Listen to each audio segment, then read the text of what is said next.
Well, as we begin this beautiful month of October, we also mark Respect Life Month, a time to highlight the teaching of the Church, which seeks to protect life in all of its stages, from the unborn to the sick and dying. Carolee McGrath now explores the wide range of issues covering Respect Life Month, from the well-known defense of the unborn through the 40 Days for Life campaign to the moving story of a young father who was given just a few months to live. That was several years ago. He is now speaking out against doctor-prescribed suicide. J.J. Hansen is no doubt an American hero. The combat veteran rose to the rank of officer in the United States Marine Corps, serving in Iraq.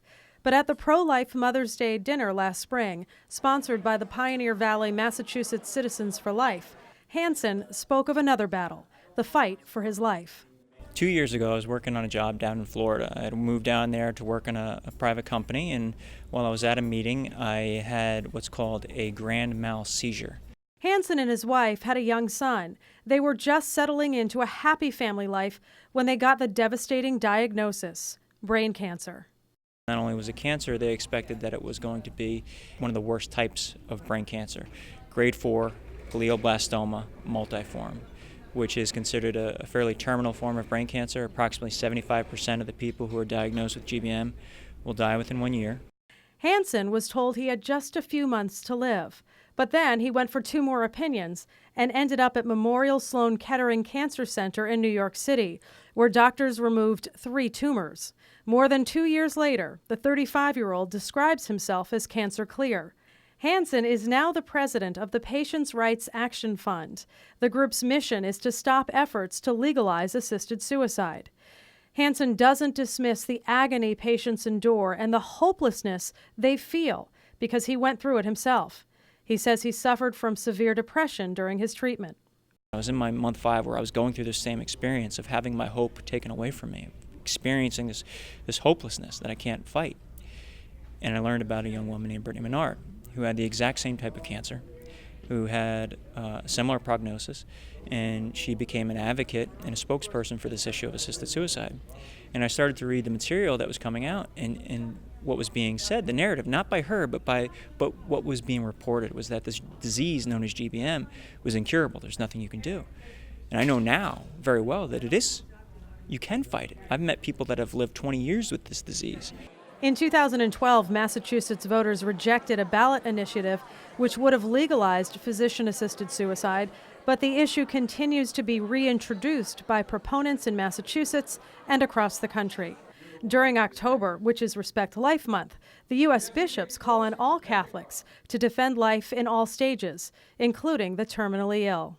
The proponents will say this is courageous, this is dignity. Well, I can tell you this, one of the reports that was released by the state of Oregon in 2011 showed that there were 28 painful deaths with the suicide drugs that were given to them. 6 cases where they actually regained consciousness. And you're telling me that that is dignity? But somehow if you choose not to go that route, you're undignified? It's a complete misconception of the word. The 40 Days for Life campaign also coincides with Respect Life Month. It runs from the end of September until November 6th. Now, the goal here is to save the lives of babies by reaching out in love and charity to their moms and dads. Communion of saints, forgiveness of sins, the resurrection of the body. This will be the 17th 40 Days for Life held locally. In that time, organizers say at least 21 babies have been spared from abortion that they know of. But close to 12,000 babies have been saved since the beginning of the international campaign 9 years ago. So it makes a difference? Oh, it absolutely makes a difference. And that's what we hear from these women. Even if we hear from them or a relative, like a grandparent of the child, we've had grandparents stop by and open the car door and say, you know, if you hadn't been here, I wouldn't have my beautiful granddaughter or grandson. In fact, during the 40 Days kickoff, 2 people approached those praying looking for help for a friend considering abortion. They have to know that they're loved.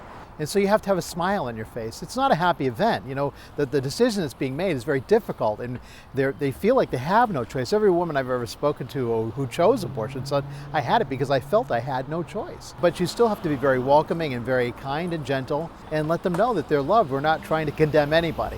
So with prayers and fasting, Catholics throughout the United States are called to be a witness for life, during October and throughout the year. Reporting for Reel to Reel, I'm Carolee McGrath. And if you would like more information on the 40 Days for Life, we have a link on our website at iobserve.org.